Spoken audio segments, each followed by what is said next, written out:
परिस्थिती हो. नमस्कार मंडळी, तुमचं स्वागत आहे माझ्या चॅनलवर. मला बघणाऱ्या माझ्या बहिणींनो, आपण बघितलं शब्द काय करतात, म्हणून शब्द आपण जपून बोलले पाहिजे. आता बघणार आहोत की हे सामर्थ्य कोणी दिलं आहे आपल्याला. जे शब्द एवढे क्रिया करतात त्या शब्दामध्ये सामर्थ्य कोणी दिलं आहे. आपल्या जबानीमध्ये दोन प्रकारचं सामर्थ्य बघा. एक आहे मरणाचं सामर्थ्य, एक आहे जीवनाचं सामर्थ्य. आपल्या हातामध्ये आपला चॉईस आहे कोणतं सामर्थ्याचा यूज करायचा आपण, आहे की नाही.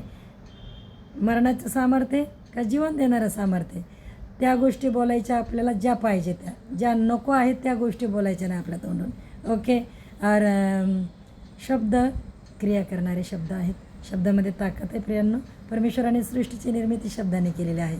आपल्या तोंडामध्ये जे शब्द काढतो आहे आपण ते जपून काढायला पाहिजे आणि आपण काय बोलतो याचं भान ठेवायला पाहिजे. काही लोक बडबड बडबड बडबड करून समोरच्याचा अगदी चुरा करून ठेवतात, म्हणजे समोरचं घायाळ होऊ दे मरू दे त्यांना परवा नसते. बडा बडा बडा बडा बोलून जातात. ते शब्द जर आपण चांगले नरम बोलले तर एखाद्याचं जीवन उद्ध्वस्त करू नका शब्दाने. आजकाल खूप बुराई वाढलेली आहे. वाटेल ते बोलतात. घरामध्ये सुद्धा लेकरा विचार करत नाही आईला बोलताना की आईने काय केले आपल्यासाठी. नवरा विचार करत नाही. धडक म्हणतात की तू काय करते दिवसभर, काय काम असतं तुला. अरे खसतो की नाही आपण, निराश होतं की नाही.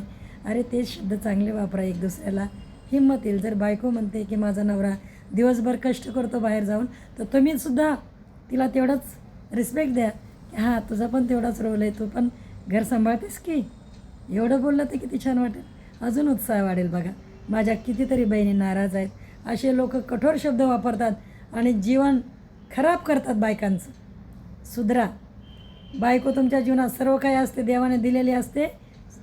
तुमची हेल्पर म्हणून, तुमची जीवनसंगिनी म्हणून, तुमच्या